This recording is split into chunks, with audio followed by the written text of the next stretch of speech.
이렇게 드리겠습니다.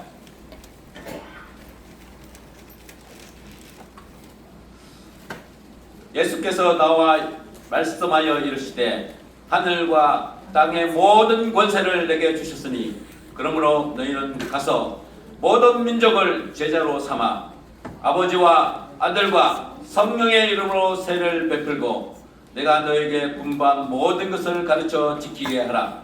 볼지어다 내가 세상 끝날까지 너희와 항상 함께 있으리라 하시니라. 아멘. 예, 이 시간에 우리 복음 가득한 교회 담임 목사님으로 섬기시고 우리 시대에 정말 하나님의 복음을 어떻게 전하는가 하는 것들을 실제적으로 우리에게 보여주시고 제시해 주실 우리 오승국 목사님께서 모든 민족을 제자 삼아라는 제목으로 말씀을 증거해 주시겠습니다. 우리 목사님 나오실 때 할렐루야라고 반응해 주시면 감사하겠습니다. 할렐루야!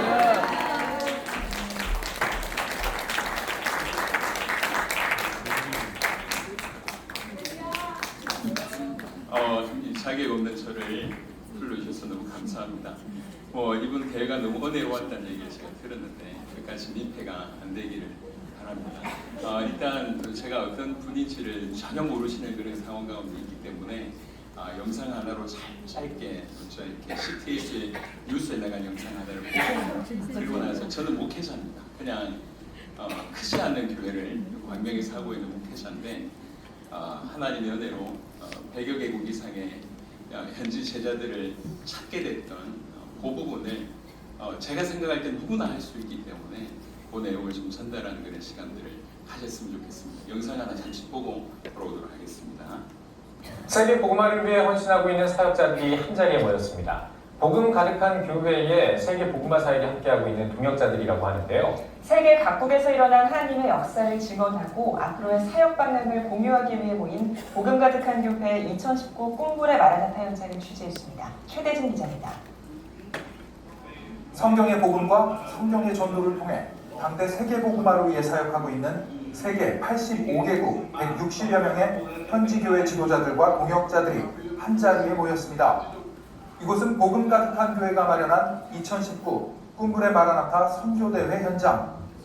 4월 30일부터 열흘간 열리는 꿈굴의 마라나타는 아프리카, 아메리카, 아시아, 오세아니아, 유럽 등 각 대륙별 포럼을 통해 각 나라에서 일어난 하나님의 역사를 증언하고 향후 사역의 방향을 함께 고민하고 논의하기 위한 행사입니다. 우리 살아있을 때 세계복음화를 완성하는 그것이 초대교회의 믿음이었고 학생 자원운동의 믿음이었고 사실 그 믿음 가지고 이제 뛰는 중에 하나님께서 이렇게 짧은 시간에 전 세계의 문을 열어주셨습니다. 2005년 교회 개척부터 우리 세대 세계복음화를 위한 교회란 비전을 품고 목숨을 걸 각오로 사역하고 있는 복음 가득한 교회 조성욱 목사. 조 목사는 2012년 미국 마이애미를 시작해 8년 만에 100개국에 있는 현지 목회자들을 제자화했습니다. 제자된 세계복음화 동역자들을 초청해 섬기고 사역과 비전을 공유하는 축제의 장인 꿈굴의 마라나타는 2016년 과테말라에서 첫 대회를 개최, 2018년 한국에서 2회 대회를 개최, 올해로 3회째를 맞았습니다. 이 가득 폭발적인 성장은 조 목사와 비전을 공유하는 신실한 교인들의 적극적인 헌신과 지원으로 가능했습니다. 대회에 참석한 각국 교회 지도자와 신학자들은 예수가 그리스도라는 복음을 전 세계에 전하기 위한 사명을 감당하는 데 최선을 다할 것을 다짐했습니다. Me siento muy bien, doy muchas gracias a Dios. Esta conferencia es la respuesta de Dios de cómo Él está salvando el mundo. Queremos llevar este evangelio de que Jesús es el Cristo a cada tribu, a cada nación, a cada lengua que no lo conozca. Cada país y cada nación está escribiendo sus propios hechos, como el libro de los hechos, la continuidad del libro de los hechos de la Biblia. Por lo que creo firmemente que cada participante saldrá lleno del evangelio de la Biblia para poder salvar a sus naciones. 영어, 프랑스어, 스페인어 등 동시 통역으로 닷새 동안 진행된 본 대회는 각 국가별 복음화 현황을 공유하고 향후 사역 방향을 논의했습니다. 또한 저녁마다 대륙별 모임과 경제인 모임을 통해 협력 방안들을 공유하는 시간도 가졌습니다. 이 밖에도 한국의 기독교 문화와 정선 5일장, 도라산 전망대, 남산 한옥마을 등 한국 문화를 체험하는 시간도 마련했습니다. 세계복음화를 완성해서 주님의 영광스러운 재림을 보고 싶습니다. 그래서 일단은 모든 나라에서 제자를 찾을 것이고요. 그 이외에는 약 16,000 모든 족속으로 들어갈 겁니다. 그리고 나서 모든 영혼들에게 복음을 전하는 일들을 진행할 겁니다. 그이로 위해서 힘을 다해서 여러 나라와 여러 대륙과 여러 족속을 섬길 수 있도록 최선을 다해서 순종하고 섬기려고 지금 계획하고 있습니다. 오는 5일까지 진행되는 2019 꿈불의 마라나타. 각 나라로 돌아갈 세계복음화 동역자들이 예수님의 제자로 쓰임받아 세계복음화에 앞장서길 기대합니다. CTS 뉴스 최대진입니다.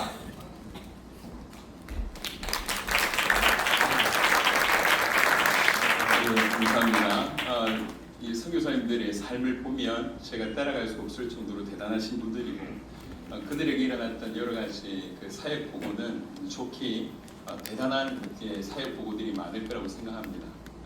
하지만 저는 이제 사역 보고를 하는 것, 그동안 어떤 일이 일어났는지에 대한 걸 알려드리는 데가 목적이 아니라 제가 해보니까 누구나 우리 세대의 세계복음을 위해서 누구나 이런 일이 일어날 수 있겠다라고 하는 생각 때문에 특별히 이제 선교사님들 앞에 설 자격이 없지만 이번 계기를 통해서 같이 주님 오실 길을 지금까지 준비하셨고 앞으로도 준비했으면 좋겠다 이런 마음으로 이 자리에 있었습니다.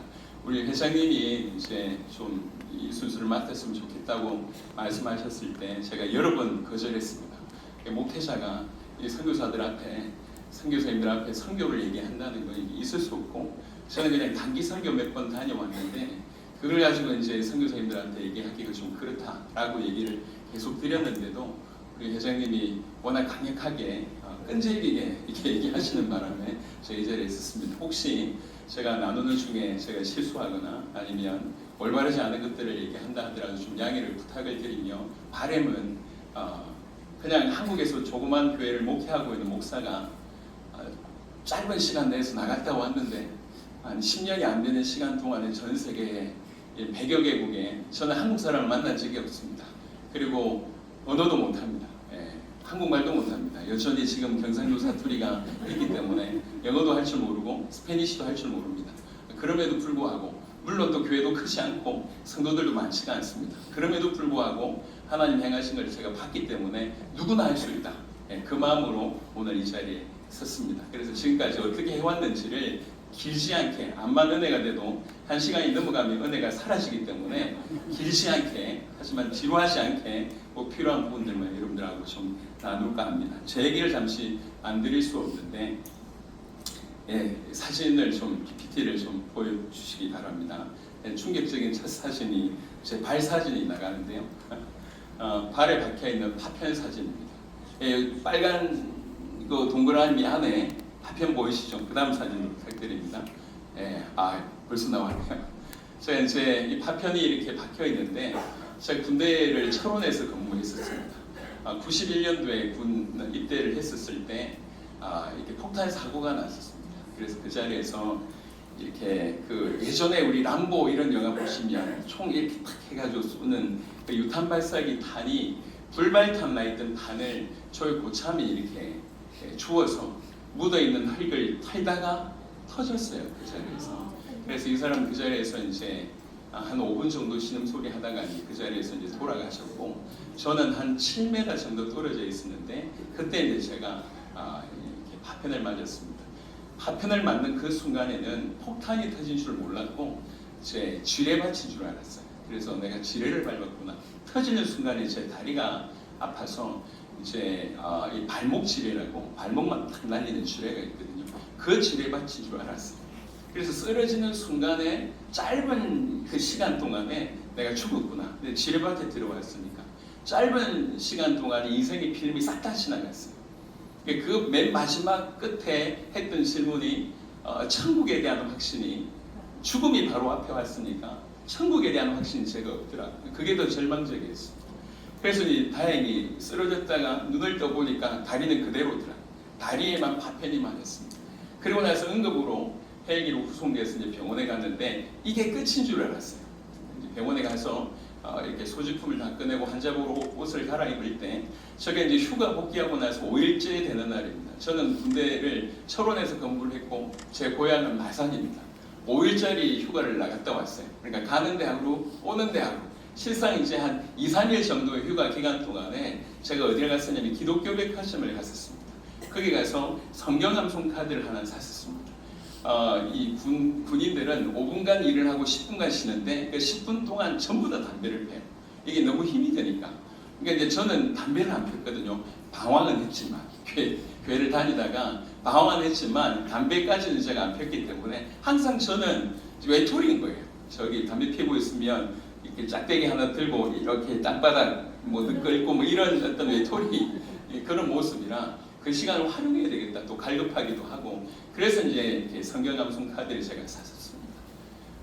그래서 성경 암송 카드를 이제 항상 왼쪽 주머니에 이제 넣어 다니고 있었죠. 이제 가서 이제 환자복으로 갈아입으려고 성경 암송 카드를 꺼냈는데 그 다음 사진에 성경 암송 카드에 보시면 저기가 파편이 박혀 있습니다. 저 자리에 파편이 박혀 있었습니다. 저는 사실 그거를 확인하는 순간이 온몸에 이제 전율이 오기 시작했어요. 하나님 나를 살리셨구나. 저는 사실 하나님 원망했던 사람이거든요. 할머님이 참 열심히 신앙생활을 하셨던 분인데 저희 집안은 다 망하는 거예요. 저는 아버지하고 어머니 일찍 이혼하셨고 아버지가 사업을 7번 실패하셨고 자살을 3번 시도하셨고 10년 이상 방황을 하셨고 저는 어릴 때 가난했고 엄마 없던 기억밖에 없었어요. 교회를 가시면 정상적인 게 하나도 없었어요. 엄마 없었지, 가난하지, 따돌림 받지, 그리고 가난하다 보니까 더 가난한 곳으로 이사하고 그러니까 이제 항상 따돌림이 항상 일상이었던 제 입장에서 하나님 살아계시면 대단한 걸 원하는 게 아니라 평범한 걸 원하는 거였는데 평범함이 없었으니까 그래서 사실은 할머니 때문에 고등학교 때까지 교회를 다녔지만 제가 이제 대학을 부산에 있는 한국해양대학이라고 그 대학을 갔었습니다. 그러니까 이제 이렇게 떨어졌잖아요. 절호의 찬스다 이래가지고 교회를 안 나갔어요. 그러다가 이제 군대를 가니까 사람이 참 간사해져요. 너무 힘이 드니까 교회를 이제 다니기 시작을 한 거죠. 그러면서 생전 처음으로 성경 암송 카드를 제가 샀었어요. 그리고 저런 일이 일어난 거죠. 5일 전에 샀던 저 성경 암송 카드 병원에 제가 한 9개월 누워 있었습니다. 누워 있으면서 하나님이 나를 살리셨냐, 내가 재수가 좋은 거냐, 둘 중에 하나를 결판을 내야 되는 상황이었습니다. 그러니까 하나님 나를 살리셨구나라고 하는 답을 알기 위해서 그때부터 이제 성경을 보기 시작했어요. 정말 미친 듯이 보기 시작했어요. 성경을 보고 미친 듯이 기도하기 시작했습니다. 다리에 파편 맞아 있는 상황이기 때문에 그다지 돌아다니기가 어렵지 않거든요. 그냥 쩔뚝쩔뚝하면 됩니다. 이 군대 병원, 큰 병원 안에는 교회당이 항상 있어요. 그러니까 그 교회당에 항상 엎드려서 이제 기도하다가 방언을 받고 하나님 말씀을 계속 확인하면서 하나님 살아계신 것과 그분이 나를 건지셨다고 하는 사실이 제가 너무나 강력하게 느껴졌습니다. 그럼 그 다음 뭘 해야 되는가? 누구라도 하나님 살리신 증거가 있지만 저는 특별히 그러했기 때문에 뭘 해야 되는가를 질문 안 할 수가 없었고 그때 이제 마태복음, 마가복음, 누가복음, 요한복음의 그 마지막 장이 계속 제 가슴을 때리기 시작을 했습니다. 모든 민족으로 제자를 삼으라. 사실 제가 어릴 때 가장 힘든 게 뭐였냐면 전도였어요. 왜 그러냐면 제 일상은 따돌림이었거든요. 저의 어떤 중심을 얘기할 수 있는 사람이 우리 집안에 아무도 없었어요. 어머니 안 계셨고 아버님은 정상적인 삶이 힘드신 분이셨고 할머니는 항상 우리를 불쌍하다 생각하시지 동일한 눈높이에 내 가슴에 있는 얘기를 내가 해본 적이 없어요. 그래서 저한테 가장 힘든 건 뭐냐면 대화였어요. 대화. 누군가에 찾아가서 뭔가를 얘기하는 게 저한테 가장 힘든 얘기인데 주님이 세계복음화를 원하신다고 하니까 이건 저하고 너무 안 맞는 거예요. 하지만 내 체질이 안 맞지만 나를 그분이 살리셨는데 나를 통해서 이 일을 하고자 하신다고 하니까 무릎 꿇을 수밖에 없었습니다. 그때부터 무릎 꿇어서 하나님 어떻게 하면 이 말씀에 순종할까요? 그때부터 지금까지 고민은 오직 하나였습니다. 어떻게 하면 세계복음화할까? 이게 유일한 고민이었습니다. 그래서 중간까지 다 페일은 하고요. 세계복음화를 진짜 하는데 제가 성경을 조금 사도들의 입장에서 자세하게 보니까 사도들은 지금 우리처럼 일반 보통의 이제 기독교인들처럼 먼 미래에 주님 오실 것이라고 하는 그 사실을 그렇게 믿지 않았다는 걸 알게 됐습니다. 예수님께서 너희들 중에 이제 그 왕권을 가지고 올 때 너희들 중에 살아있는 자들도 있다 이런 말씀을 들으셨잖아요. 그래서 사도들은 정말로 자기 살아있을 때 주님 오실 것처럼 그렇게 믿었구나, 그렇게 살았구나 라고 하는 그런 각도를 이제 성경을 통해서 계속 확인하게 되었습니다. 그 마음을 가지고 이제 뛰기 시작했는데 뭐가 가장 중요할까? 어떻게 하면 그냥 열심히 세계복음화라고 하는 목표를 주고 그냥 열심히 하는 것 말고 어떻게 하면 끝낼 수 있을까?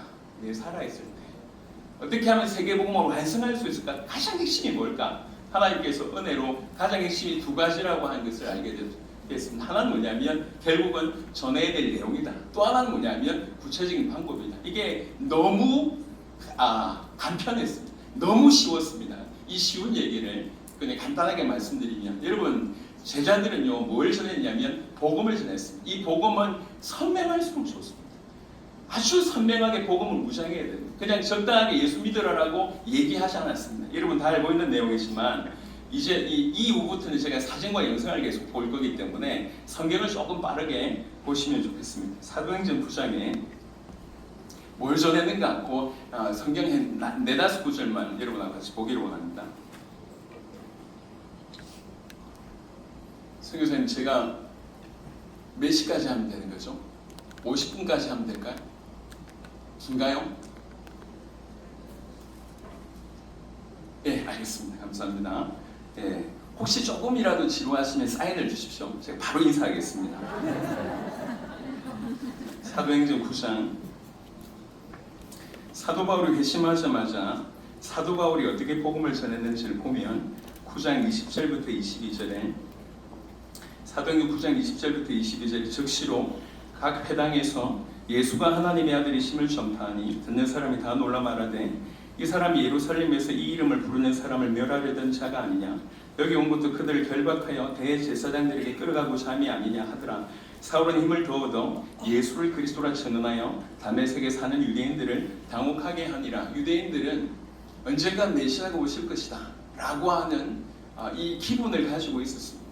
사도 바울은 교회를 핍박했던 이유가 딴 게 아니라 그 나사렛 예수는 우리가 고대하던 메시아가 아니야 라고 하는 것 때문에 교회를 참배했습니다. 하지만 다메섹 도상에서 예수님을 정확하게 만난 이후에 참으로 알게 됐습니다. 이 십자가 지시고 부활하신 이 예수님이 우리가 그토록 기다리던 우리 인생의 문제를 해결할 우리를 구원할 바로 그 메시아구나라고 하는 답을 내리고 바로 이렇게 전했다는 것을 보게 됩니다. 17장에 여러 학설에 많은 그 얘기가 있지만 9장과 17장의 사이 간격이 15년 내지 20년이라고 보통 얘기하고 있습니다. 어떤 분은 17년, 18년 이렇게 얘기하는데 하여튼 그 긴 시간 동안에 사도 바울의 메시지는 전혀 바뀌지 않았고 17장 2절부터 3절을 보시면 바울이 자기의 관례대로 그들에게 들어가서 세안식의 성경을 가지고 강론하며 뜻을 풀어 그리스도가 해를 받고 죽은 자 가운데서 다시 살아나야 할 것을 증언하고 이르되 내가 너에게 전하는 이 예수가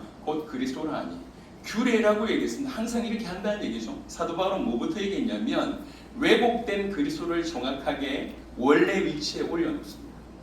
많은 이스라엘 백성들은 그리스도에 대한 생각은 가지고 있었지만 왜곡되어 있었습니다. 그냥 다윗과 같은 뛰어난 정치 지도자 정도의 의미만 가지고 있었는데 동일한 성경을 가지고 그리스도를 제 위치에 올려놓습니다. 정말로 그분이 그리스도여야 한다면 우리를 위해서 죽으셔야 된다.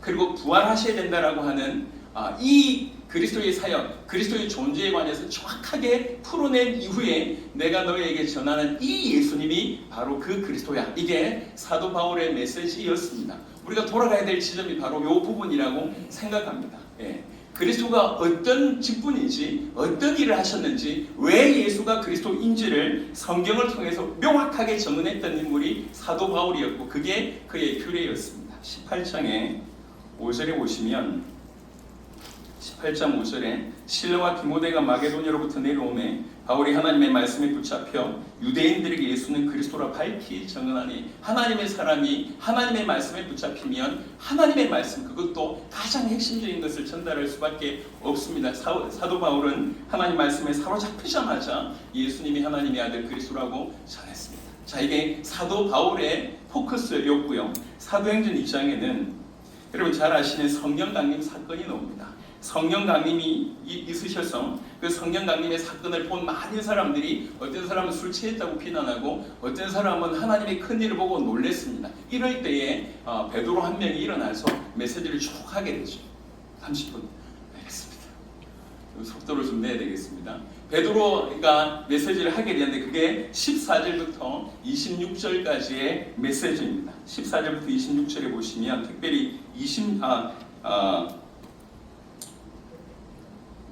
사도행전 2장 36절입니다. 36절. 그런즉 이스라엘 온 집은 확실히 알지니 너희가 십자가에 못 박은 이 예수를 하나님이 주와 그리스도가 되게 하셨느니라 하니라. 사도 베드로의 메시지, 약속된 주의 성령이 강림한 이후에 그가 했던 메시지가 딴 것이 아니라 예수님에 관한 메시지를 전하면서 예수님이 약속된 바로 그 그리스도이심을 명확하게 전했습니다. 이게 성령 강림한 약속된 가장 중요한 때에 가장 중요한 메시지를 했던 내용입니다. 우리 이거 주목할 필요가 있습니다.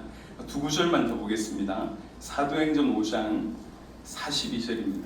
우리 모두가 바로 이 부분으로 돌아가야 되겠다고 저는 확신합니다. 사도행전 5장 42절에 그들이 날마다 성전에 있든지 집에 있든지 예수는 그리스도라고 가르치기와 전도하기를 그치지 아니하니라.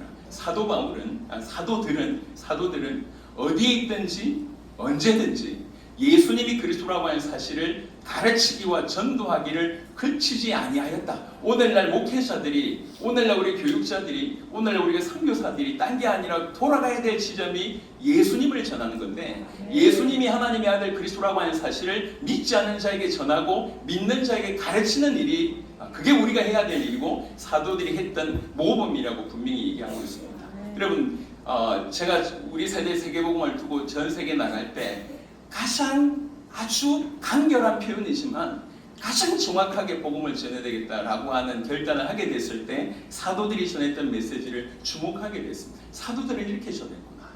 요한복음 20장 31절만 보겠습니다. 요한복음 20장 31절. 성경을 하나님께서 왜 주셨는가?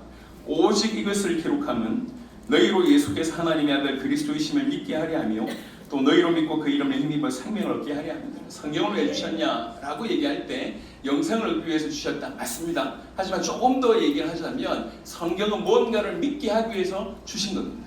뭔가를 믿으면 그 믿음으로 말미암아 영생이 따라오는 겁니다. 뭔가를 믿게 하기 위해서 주신 것이 성경인데 그 무언가의 내용은 예수님 믿게 하려고 하는 것입니다. 더 정확하게 얘기하면 예수님이라고 하는 분이 하나님의 아들 그리스도다. 요거 믿게 하기 위해서 성경이 쓰여졌고 그렇게 믿으시면 생명이 따라온다라고 요한복음 20장 31절은 얘기하고 있습니다. 그럼 우리가 전해야 될 선명한 메시지는 예수의 복음입니다. 십자가 지시고 부활하신 그분이 그리스도라고 하는 사실, 이것이 우리가 전 열방에 전해야 될 복음이라고 하는 것을 정리하기 시작했습니다. 두 번째는 그리고 이 복음을 전해서 어떻게 하면 되겠습니까? 여러분 마태복음 28장에 모든 민족으로 와서 제자를 삼으라고 얘기했습니다. 이걸 어떻게 할 수 있을까? 사도행전 16장, 17장, 18장이 제가 애타게 고민하는 중에 나와졌던 한 예였습니다. 바울이라고 한 사람이 루디아를 만나고 바울이라고 한 사람이 야손이 만나고 바울이라고 한 사람이 브리스가 부부를 만나는 것이 사도행전 16장, 17장, 18장이었습니다. 요 사람들, 즉 루디아와 야손과 브리스가 부부라고 한 요 사람들은 주께서 준비하신 제자였고 이 사도 바울은 복음을 가지고 있는 전도자였습니다. 이렇게 만나서 이 사람이 가지고 있는 복음이 이 사람에게 전달되니 이 사람들 통해서 교회가 세워졌고 이 사람들 통해서 그 지역이 변화되었구나. 아주 심플했어요. 이 사람들은 언제 찾아지냐? 항상 복음의 빛을 비출 때 나타나는구나. 항상 복음의 빛을 비출 때. 그리고 마태복음 10장, 누가복음 10장에는 전도를 가르쳐 주신 유일한 장면입니다. 예수님이 전도 이렇게 해라. 마태복음 10장, 누가복음 10장입니다. 거기에 보면 합당한 자를 찾아라. 평안을 받을 만한 자를 찾아라고 얘기합니다. 그리고 찾았으면 주목할 것에 대해서 얘기했습니다. 그 집에서 머물라. 이 집에서 저 집으로 떠나지 마라. 찾아진 이 제자에게 집중하면 이 제자가 그 지역을 살린다고 하는 답이었습니다. 요걸 그대로 실천했습니다. 국내에서 다양하게 실천해보다가 제가 준비한 사진과 영상이 많으니까 최대한 빠르게 한번 좀 진행해 보도록 하겠습니다. 2012년에 미국의 마이애미를 가기 시작을 했습니다. 아무도 아는 사람이 없고 영어 할 줄 모릅니다. 하지만 저 마이애미의 제자를 찾으러 가자. 우여곡절 끝에 이 닥터 페우라고 하는 목사님을 만나게 됐습니다. 여기는 에코 쿠바라고 하는 쿠바를 돕는 선교단체입니다. 여기 찾아가서 저희가 왜 왔는지, 뭘 전하려고 왔는지를 얘기를 쭉 했습니다. 이 닥터 테오 박사님이 충격을 받으셨고 옆에 있는 간사님이 울기 시작했어요. 그리고 옆에 있는 간사님이 잠시 나갔다 오시더니 저희한테 이렇게 얘기했습니다. 어젯밤에 우리 교회 담임 목사님이 설교하는 중에 우리 마이애미는 왜 목사들의 무덤이라고 불리냐?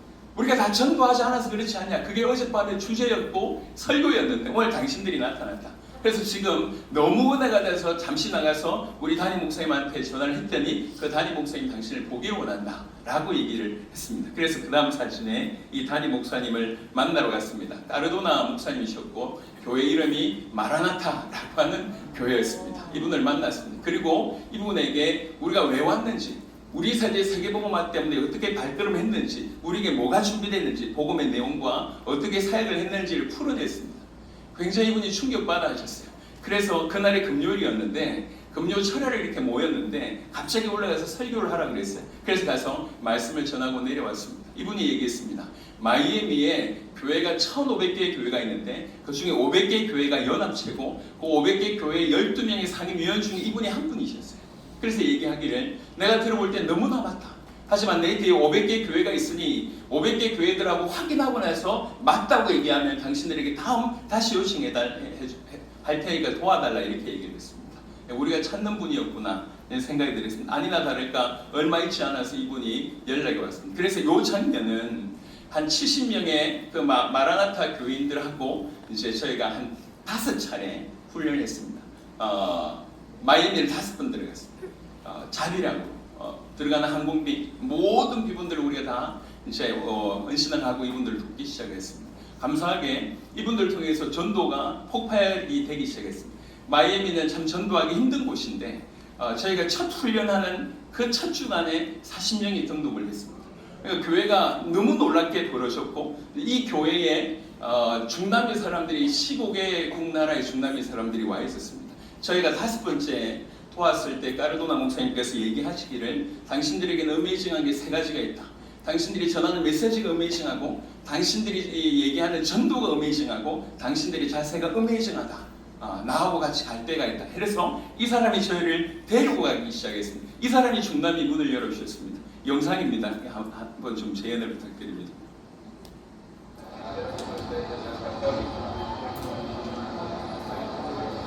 멕시코에서 지금 전도하고 있는 영상입니다. 이거는 병원 앞에서 전도하고 있는 모습입니다.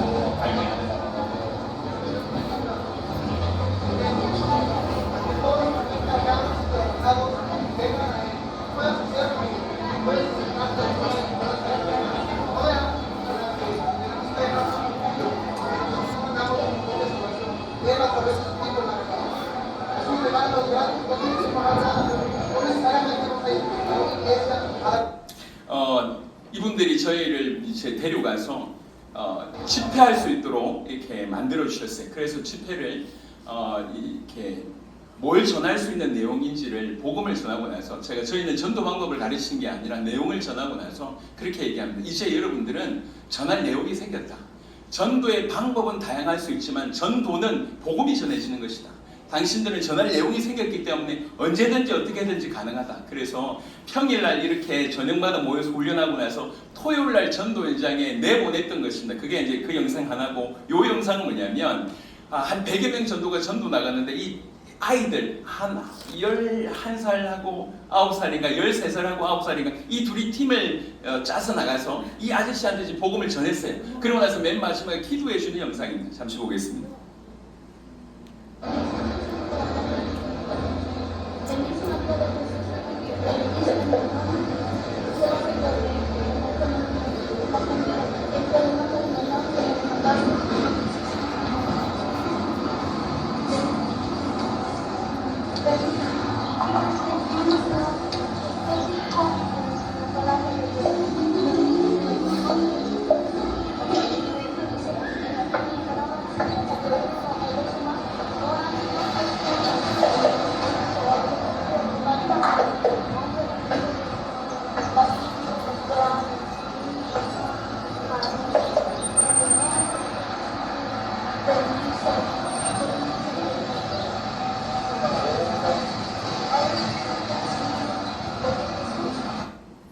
대단하지 않습니까? 예, 이런 일이 벌어졌습니다. 그리고 나서 함께 모였어요. 찬양 복음을 전하고 훈련을 받고 나가서 한 점심시간 2시간 내보냈는데 들어왔는데 전도대에서 들어온 사람, 그 다음에 현장 역사를 본 사람들이 나눔들이 너무 풍성하다 보니까 끝나고 나서 이제 찬양하는 모습이 좀 시끄럽습니다.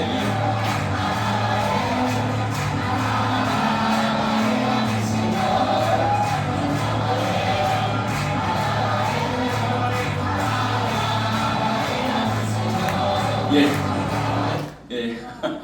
그리고 나서 이제 이 까르도나 목사님이 멕시코에 데려갔고, 이제 두 번째는 이 왼쪽에 이 까르도나 목사님이고 오른쪽에 저 과테말라의 레닌이라고 하는 목사님이십니다. 그 다음 사진에 보면 이 레닌이라고 하는 목사님 교회도 굉장히 큰 교회였어요.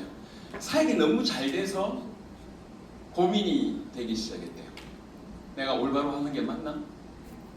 오히려 성도들이 시간을 내가 뺏고 있는 게 아닌가. 이게 레니 목사님의 고민이었어요. 그러다가 까르도나 목사님을 통해서 저희 얘기를 듣고 저희를 초청한 겁니다. 그래서 사실 이 레니 목사님을 통해서 과테말라에 너무 많은 일이 이제 벌어져서 그 영상이 한 2분짜리인데 지금 시간이 너무 아까워서 그냥 넘어가도록 하겠습니다. 예, 이건 넘어가도록 하겠습니다. 그래서 이게 멕시코, 과테말라 이렇게 통해가지고 중남미 분들 하나님 계속 열어주셨어요.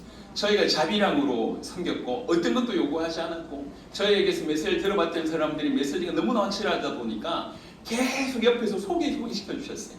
그래서 저희가 엘살바도르, 그 다음에 이제 이렇게 옆에 있는 니카루가부터 시작해서 수많은 나라 사역들을 이렇게 다니고 있을 때 첫 출발이 아까 마이애미의 에코쿠바라고 하는 단체였잖아요. 그 에코쿠바라고 하는 그 닥터 테오 박사님 우리를 다시 불렀어요.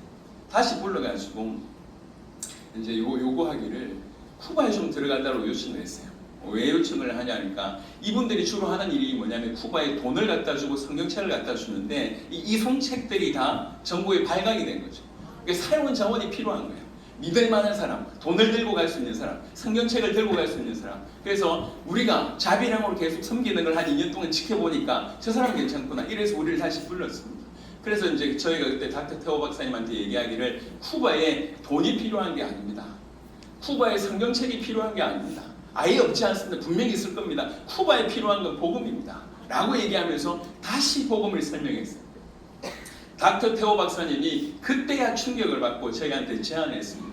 이제야 당신들이 하는 말을 알겠다. 그러면 내가 이렇게 제안을 해도 되겠냐? 내가 쿠바의 총회장들을 밖으로 불러낼 테니 그들을 좀 훈련시켜 줄 수 있겠냐? 총회장 불러내는데 비용이 든다. 대줄 수 있냐? 오케이. 쿠바 사람들이 미국으로 올 수 없다. 그래서 도미니카 공화국에서 해야 되는데 가능하냐? 오케이. 이래서 불러내서 요 집회하는 그런 장면입니다. 이 장면. 그러니까 소수지만 쿠바에서는 다 대단하신 분들입니다. 그런데 이분들의 자세가 못 사는 나라지만 총회장들이다 보니까 자세가 갈급하지 않았어요. 내가 다 아는 거 복음, 왜 지금 총회장을 불러가지고 복음 얘기해. 그래서 이분들의 눈빛은 밥 먹을 때 엄청 빛이 나고요. 그렇지 않은 시간들은 별로 은혜를 못 받았습니다. 그래서 시간이 웬만큼 다 지나갔을 때 유독 한 사람, 그 다음 사진에 보면 그 다음 사람, 이 쿠바에 이 자리에 참여한 선교사님 한 분이 은혜를 받았습니다. 그 다음 사진 보여주세요. 예, 이 사람은 초청받지 않은 사람이에요. 쿠바 사람인데 이미 도미니카에 선교사로 와 있는 분인데 갑자기 소문을 듣기 시작한 거예요. 쿠바의 여러 교단의 총회장이 자기 나라에 온다는 소문을 듣고 스스로 찾아오신 분이에요. 이분이 일주일 동안 메시지를 다 듣고 저희를 찾아왔어요. 그리고 나서 이렇게 얘기했습니다. 지금 쿠바는 교회가 많이 이렇게 생겨납니다. 그리고 교회들마다 부흥됩니다. 그래서 위험합니다. 이렇게 얘기하더라고요. 이건 무슨 말이냐? 다른 걸로 부흥됩니다. 지난 한 주간 당신들의 메시지를 들었습니다. 쿠바에 필요한 것은 바로 이 복음입니다. 쿠바에 들어와 주십시오. 라고 이 사람이 요청했어요. 저는 사도행전 16장에 마게도니아 환상처럼 주님의 부르심이라고 듣고 그래서 이제 쿠바를 들어가게 됐습니다. 북한이라고 생각했고요. 들어가면 못 나온다고 생각했고 들어갔다가 차치 없이 사라질 수 있다고 생각했습니다. 그럼에도 불구하고 하나님의 부르심이라고 생각해서 이제 들어가기 시작했습니다. 들어갔더니 쿠바에는요 설교를 하려면 외국인이 설교하려면 종교 비자를 받아야지 설교할 수 있습니다. 하지만 제가 종교 비자를 받을 수 없고요. 저에게 종교 비자를 내주려고 하면 각 교단의 최고위의 사람들 예컨대 총회장이나 부총회장 되는 사람들이 종교국에 신청을 해줘야 돼요. 그래서 어떤 교단, 누구라고 얘기는 못하겠습니다. 안 좋은 소리를 해야 되니까 어떤 교단이 신청을 해줬어요. 이 사람이 속해져 있는 교단이 신청을 해줬는데 가보니까 우리를 신청해줬던 그 총회장 대신 부총회장인가 되시는 분이요, 아주 전문적으로 외국에서 비자 내줘서 사람들을 데리고 와서 자기 나라의 아주 비참한 모습을 보여주고, 그리고 나서 후원을 요청하고 우리가 후원을 넣으면 그 중간에 이분이 인마이 포켓을 하고 일정 금액만 주는 그런 분이더라고요. 쿠바에 갔는데 대부분의 교회가 너무나 힘들어요. 잠시 그 다음 사진 보시면 이런 교회들입니다. 처마 밑에 교회인데 이게 교회입니다. 안에 집이고 집 처마 밑에 이게 교회예요. 이런 교회들이 적지 않은 교회인데 아까 얘기했던 그 총회장님의 교회는 저희 교회보다 좋았습니다. 그래서 이게 사기구나.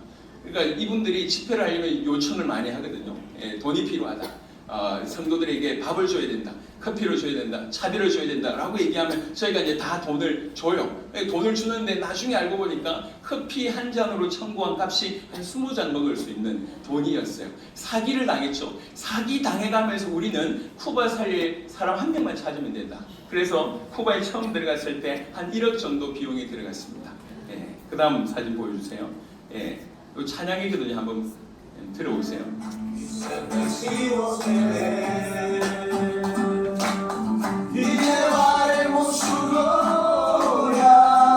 이게 이제 쿠바의 전형적인 교회입니다. 그 다음에 보시면 이게 교회입니다. 집인데 집 옆에 이렇게 지붕만 올리면 이게 교회예요. 이런 교회들을 사역하고 있는 분들이었습니다. 그리고 나서 이런 분들, 이런 각 교회 지도자들만 모아서 다시 이제 복음을 이제 전하기 시작을 했습니다. 한 사흘 동안 훈련하고 나서 한 이제 잠시 점심시간 내에서, 그때 당시에는 쿠바는 전도가 불법이었어요. 외국인은 아예 할 수도 없고 공식적으로 전도가 불법이었지만 동일하게 뭘 전해야 될지 당신들에게 내용이 주어졌으니 나가보라 라고 얘기했는데, 이분들이 나가서 복음을 전하는 중에 너무 놀라운 하나님의 역사들을 다 경험하게 된 거죠. 그래서 찬양이 끝나고 집회에 돌아오는 모습을 제가 찍게 됐습니다. 그 다음 영상을 보여주세요.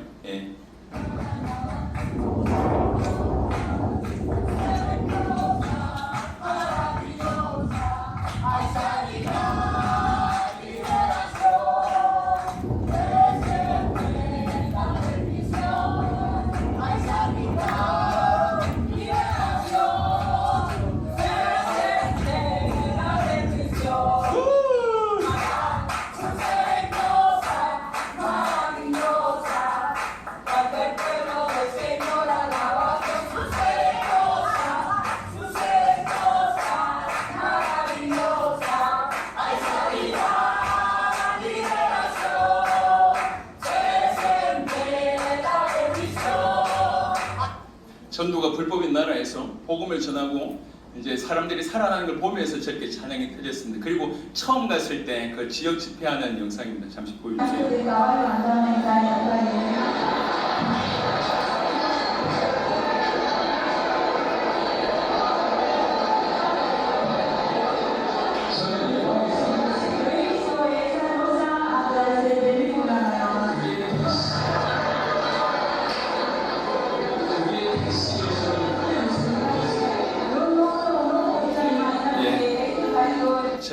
마음이 급해서 처음에 이렇게 모든 사람들이, 참여한 사람들이 은혜를 받았지만 저희의 기준은 저희가 빠져나가도 그 자리에서 주님 오실 때까지 복음 전할 그 제자, 그게 기준이었습니다. 저희는 예화를 듣는 시간도 별로 없고 해서 그냥 복음만 전하는 거라 적지 않은 사람들이 다 은혜를 받았습니다. 목사님들은 다 좋아했습니다. 하지만 은혜는 금방 또 식지 않습니까? 우리 눈에 끝까지 복음을 전할 사람이라고 하는 기준에 저희가 첫 번째 집회에 못 찾았습니다. 두 번째 또 한 1억이라는 비용을 들고 또 갔습니다. 두 번째도 또 못 찾았습니다. 세 번째 또 갔습니다. 또 갔을 때 찾았던 인물이 아놀드라고 하는 목사님이십니다. 영상입니다. 잠시. 저는 해결했습니다. 그리고 주님께 확인했습니다. 여러분 이미지가 어떻습니까? 험악하죠.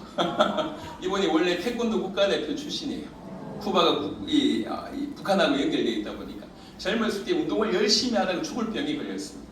여러분 쿠바는 의료기술이 굉장히 뛰어나요. 그래서 아프리카와 중남미가 의료기술을 배우기 위해서 쿠바에 가는 그 정도의 수준입니다. 근데 이 사람이 그럼에도 불구하고 나을 수 있는 그게 못된 거죠. 그냥 영락없이 죽을 수밖에 없는데 그때 하나님을 믿어서 이제 치유되었던 사람입니다. 그래서 그때 이후로 운동하던 열심으로 목회를 하고 신학을 한 거예요. 23년 동안 86개 교회를 세웠고 나사렛 교단의 모든 신학을 가르칠 만한 신학 교수가 되었고 나사렛 교단의 전도 책임자였습니다. 그러니까 저희가 복음 전한다고 하니까 이 사람이 찾아온 거예요. 찾아와서 첫 시간에 첫 집회 끝나고 찾아왔어요. 그리고 나서 조금 전에 한 얘기입니다. 난 일평생 예수님을 전했는데 내가 전했던 예수님은 너무나 한 부분이었던 것 같아. 당신이 얘기했던 이 아까 성경 구절을 통해서 얘기했던 이 말의 의미를 내가 비로소 오늘 알았는데 오늘 알다 보니까 그동안 내가 한 게 너무나 아주 약하게 복음을 전한 것 같아서 지금 내 마음이 무너진다라고 고백을 합니다. 그러면서 나를 좀 도와달라. 이 사람이구나. 그래서 이 아놀드 목사님을 돕기 시작했습니다. 세 번째 쿠바 들어갔을 때 찾았기 때문에 한 2주간 동안 이 사람하고 계속 만나면서 복음을 전하고 또 필요한 부분들을 우리가 어떻게 해왔는지를 얘기했습니다. 그러고 나서 한국으로 돌아왔습니다. 인터넷이 거의 연결이 안 됐기 때문에 소식을 이렇게 나눌 수가 없었어요. 7개월 후에 저희가 이제 들어갔었습니다. 7개월 후에 들어갔는데 그 사이에 무슨 일이 있었냐면 요까지 약간 좀 시간이 걸릴 것 같으니까 제 얼굴을 보여주시는 게 더 은혜로울 것 같습니다. 7개월 동안 무슨 일이 벌어졌냐면 이 86번째 교회를 맡고 있었어요. 85개 교회를 다 이양을 하고 이렇게 다른 목사님들한테 드리고 86번째 교회가 300명이었는데 이 300명한테 그렇게 얘기했습니다. 쿠바가 워낙 그때 어려워서 그때 한 달치 월급이 30불이었어요. 그리고 하루에 2끼 배급이 됐어요. 그러니까 백성들이 어려우니까 교회에서 주로 하는 포커스는 뭐냐면 구제였어요. 너무 힘드니까 신비한 것을 경험한 것이 교회의 주 포커스였어요. 그래서 이 아놀드 목사님이 그 교회를 향해서 나는 더 이상 이거 하지 않겠다. 미안하지만 나는 오늘부터 예수님만 얘기하겠다. 그래서 예수님만 전하기 시작했습니다. 그래서 300명의 교회가 성도들이 1명, 2명씩 빠져나가기 시작했습니다. 곧 8명이 됐습니다.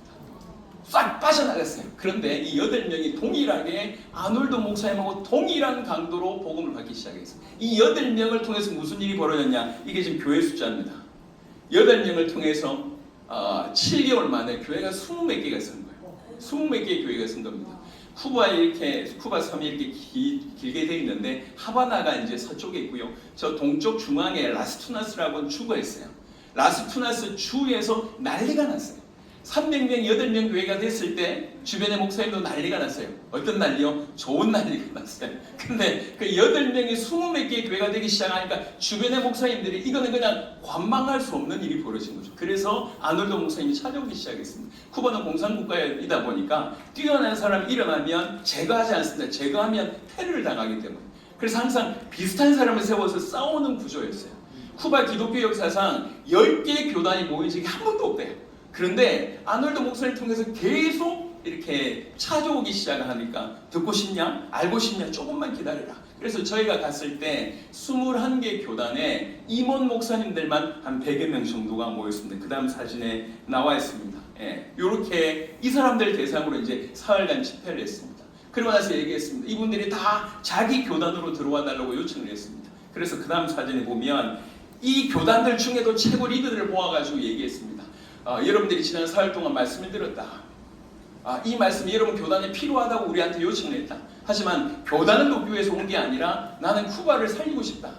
쿠바 전체를 살리는 도전을 해보지 않겠냐라고 얘기하니까 이분들이 오케이를 했어요. 그래서 이게 4번째 들어갔을 때의 일입니다. 5번째는 라스투나스 주가 아니라 쿠바의 주가 16개 있습니다. 16개 모든 주에서 요번에 한 것처럼 한번 도전해보면 안 되겠냐라고 얘기하니까 이분들이 오케이를 했어요. 그래서 5번째 들어갔을 때는 쿠바 인근의 여러 나라에 예를 들면 콜롬비아, 과테말라, 베네수엘라의 제자들 70명을 데리고 한꺼번에 들어가기 시작을 했습니다. 그 다음 사진에 보면 들어가기 시작했는데 내일 스타트가 돼야 돼요. 라스투나스에서 모든 해외 제자들이 모였고 이 16개 주의 리더들이 다 이제 라스투나스에 모여가지고 내일이면 여기에서 집회를 하고 나서 동시다발적으로 흩어지기로 했는데 쿠바 정부에서 난리가 났습니다. 종교국에서 막았어요. 집회를 허가를 안 해줬습니다. 그래서 그 밤에 이 트럭 버스를 동원해서 수백 명이 그 밤에 하바나까지 이동합니다. 700km입니다. 한 20시간 이상 걸립니다. 보면 트럭버스 내부 사진을 보면 그다음 보여주세요. 내부 사진을 보면 이게 버스 아니에요. 저게 의자예요. 예, 요렇게 20시간이 달리겁니다. 그다음 보시면 요렇게 20시간을 수십 명이 저 자리에 앉아가지고 이제 갔습니다. 그리고 마침내 이제 시작하게 됐습니다. 그다음 사진 보시면 이런 일들이 전국에서 하바나에부터 시작해서 전국에서 일어나기 시작했습니다. 그다음 사진, 그 다음에도 이게 이제 그 필리핀에도 비슷하지만 중남미에는 축제를 하면 항상 이 돼지 바비큐가 나옵니다. 이제 마지막 다 하고 나서 여러 제자들과 함께 모여서 이런 축제하는 시간을 가졌는데 저희가 5번째 이렇게 하고 나서 빠져나왔습니다. 그러고 나서 2년 안에 하나님께서 이 아놀드 목사님을 통해서 16개 주 168개 모든 도시에 하나님께서 제자를 찾게 하셨습니다. 그러고 나서 제가 2번 정도 더 들어갔는데 결국 이제 끌려갔어요. 정부에. 그래서 투스타가 이제 신문을 했고 저는 추방을 당했고 아놀드 목사님은 살해 협박을 계속 당했습니다. 실제로 몇 명의 어떤 순교자가 있었고요. 그래서 아놀드 목사님을 엘살바도르 한 2년 정도 빼냈다가 지금 다시 이제 들여보냈는데 여전히 ING로 쿠바가 계속 복음이 전해지고 있습니다. 저희는 교단이나 조직을 세우지 않기로 처음부터 결단했습니다. 정말 내 살아있을 때 세계복음화를 완성하려면 새로운 교단이나 새로운 조직이 필요하지 않다. 오히려 그 어떤 것도 우리 색깔을 내지 말자. 오직 복음만 전하고 주님 오실 거라고 한 선명한 방향만 얘기한다면 결국 함께 하지 않겠냐. 우리가 우리 소리를 내지 말자라고 하는 마인드였습니다. 지금도 전 세계 100여 개국 이상의 제자들이 연결되어 있지만 저희는 조직이 아닙니다. 가족이에요. 그러니까 각각이 그 나라 사역을 하고 또 필요하다 그러면 이렇게 모여드는 일이 벌어집니다. 지금 제가 한 쿠바의 한 예를 들었습니다. 이런 일이 중남미에서 한 5년 동안 여러 나라마다 일어나기 시작했습니다. 저희는 한 명을 찾았을 뿐입니다. 그 한 명을 통해서 계속 확산되는 일이 벌어졌습니다. 그 다음 사진 이제 베네수엘라에 있는 영상입니다. 한번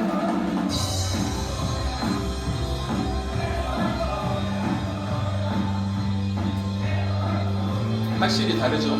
다른 중남미 분들이 찬양하는 거하고. 잠시만. 저기 맨 앞에서 뺑글뺑글 도시는 분 있잖아요. 저분은 그 현장에서 복음 전하다가 이렇게 만나신 분인데 귀신 들렸던 분입니다. 저분이 복음을 받고 여기는 지금 중남미 한 10개 나라 사람들이 베네수엘라 도쿄에서 들어가서 베네수엘라 24개 주 전체에 흩어져서 사역을 하고 리더들만 모였던 바로 그 두란노 대회하는 부분입니다. 이렇게 하나님께서 처음 중남미의 문을 여셨고 그 다음에 중남미를 통해서 하나님 아시아의 문을 여셨는데 그 중에 하나가 파키스탄의 문을 열어주셨습니다. 보여주세요. 제가 저 뒤에 있습니다. 저 뒤쪽에.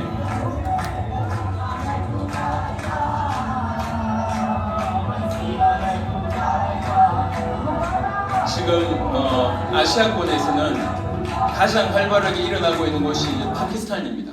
파키스탄을 통해서 복음의 확산들이 계속 일어나고 있는데 사진 2-3장 정도 계속 보겠습니다. 이런 거의 도로가 없는 저런 오지 마을에 가서 계속 복음이 전해지고 있습니다. 그 다음 사진. 그리고 나서 이제 요거는 밖에 안 나갔으면 좋겠는데 파키스탄의 제자들이 옆에 인근의 이란과 아프가니스탄을 들어가게 됐습니다. 이분들이 이제 아프가니스탄 들어가서 저희가 작년에 파키스탄 그 국경에서 아프가니스탄과 이제 이란의 제자들을 불러 모아서 이분들에게 이제 복음을 전하고 이제 이분들이 돌아가서 사역하고 있는 사진입니다. 이거는 아프가니스탄에서 일어나고 있습니다. 빠르게 넘어가겠습니다. 얼굴 보여주면 안 되니까. 얼마 전에 아프가니스탄에서 이 복음을 전하다가 우리 제자 한 명을 통해서 새로운 제자가 세워졌고 지금 계속 여러 지역에서 사역이 벌어지고 있는데 그 중에 한 분이 복음을 전하다가 장인 어른이 이제 그 장면을 목격하게 되고 장인 어른이 손도끼로 사회를 죽이는 사건이 일어났습니다. 그게 불과 작년에 있었던 일입니다. 그러니까 계속 복음이 뻗어가고 있는 그런 모습이고요. 이 장면은 이제 인도에서 아시아권의 한 10몇 개 나라의 각 리더들이 이제 모여서 지금 사역하고 있는 영상입니다. 인도에서 한 명의 제자를 찾았습니다. 그분은 정말 주님 앞에서 귀하게 준비된 분이세요. 이 변호사 자격이 있는 분이시고 공학 박사에 신학 박사에 그리고 또한 박사 4개를 가지고 있고 계급 중에도 제일 높은 계급이고 주 정부의 아주 고위직 공무원인데 어릴 때부터 신앙생활을 열심히 하던 분이세요. 근데 열심히 청소년 사역을 열심히 하다가 어느 순간에 사도들의 모습과 자기의 모습, 사도들의 모습과 인도 교회의 모습이 너무 다르다고 하는 사실을 깨닫고 왜 도대체 무슨 차이 때문에 성경과 우리가 이렇게 다르냐? 도대체 사도 바울은 뭘 믿었고 뭘 전했을까 이렇게 고민하다가 모든 사역을 내려놓고 1년 동안 기도하고 있는 터에 저희가 전하고 있는 그 내용이 그냥 영상 하나를 보게 됐어요. 그리고 나서 이분이 그 복음을 받고 지금은 인도에 적어도 20개 주 이상의 중요한 제자를 찾아서 사역을 진행 중에 있습니다. 그러니까 저희는 그냥 나라의 제자들 한 제자만 찾았을 뿐입니다.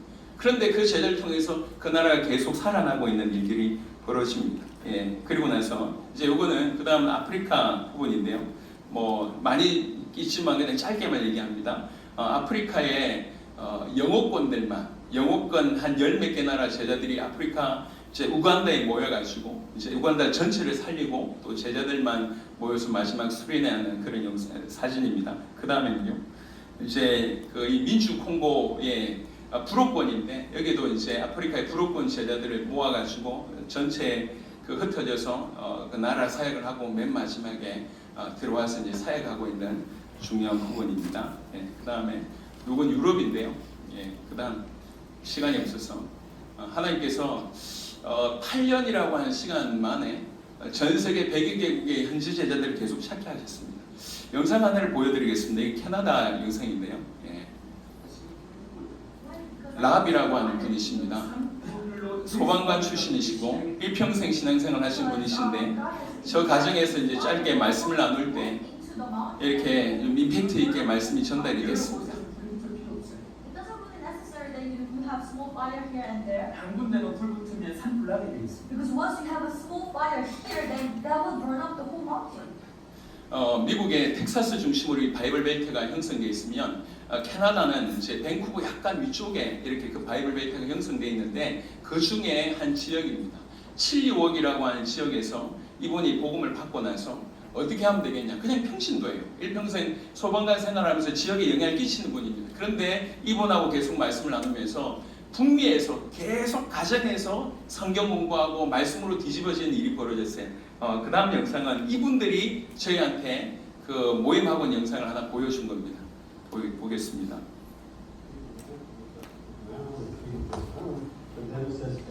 평상시에 가정에서 모임을 하고 있는 라비 지금 복음을 전하고 있습니다. Connected to God.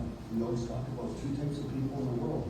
There's the living dead, people that are walking around thinking that they're alive, but they're spiritually disconnected from God. They're living, trying to fill this void, but they're really dead inside. And then there's what we call the dying alive. 이분이 마이크라고 하는 목사님이신데 이분은 굉장히 중독자셨어요. 그런데 다시 회심하고 나서 지금 뜨겁게 복음 전하고 있는 분 중에 한 분입니다. 다양한 나라에서 이런 일이 벌어집니다. 올 초에 저희가 이집트를 갔다 왔는데요. 잠시 보겠습니다.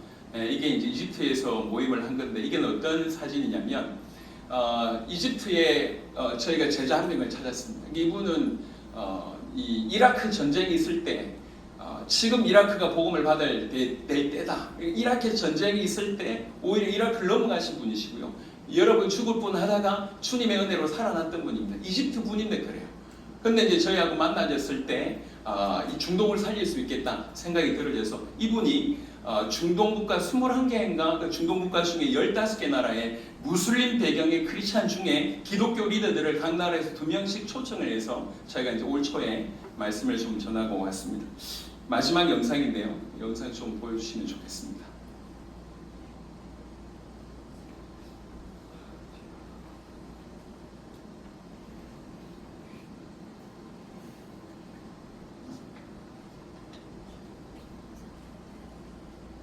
이집트에서 했던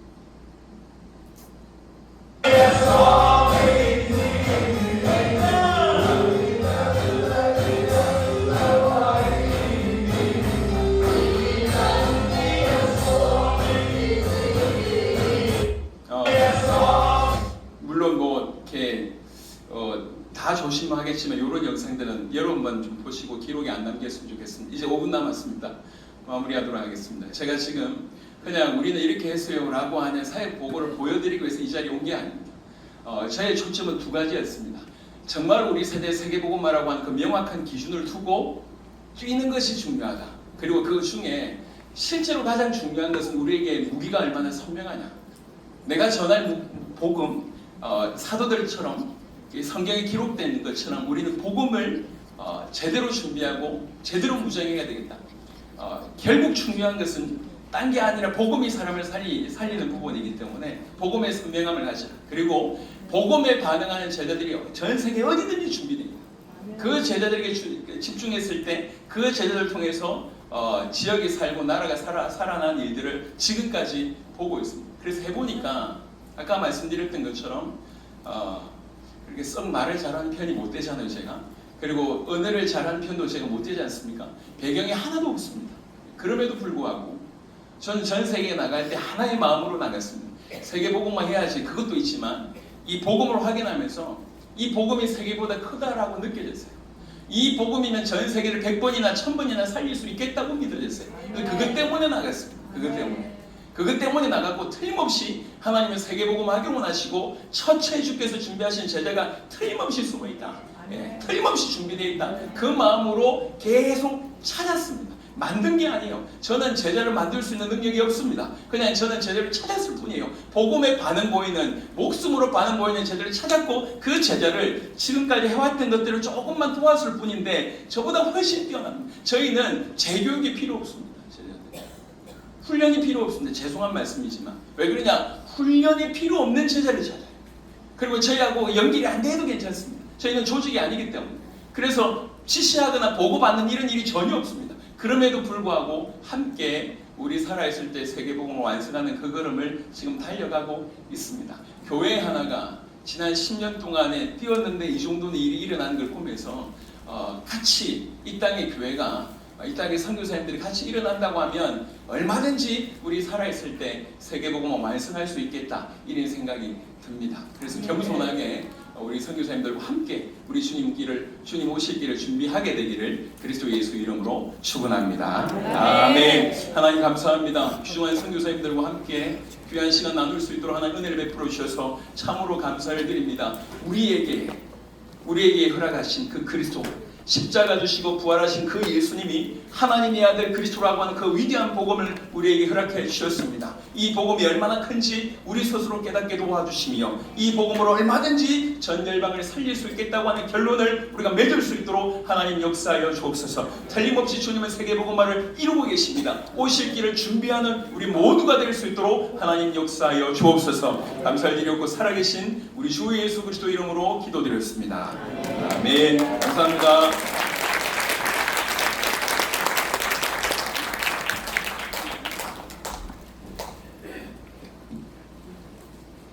감사합니다.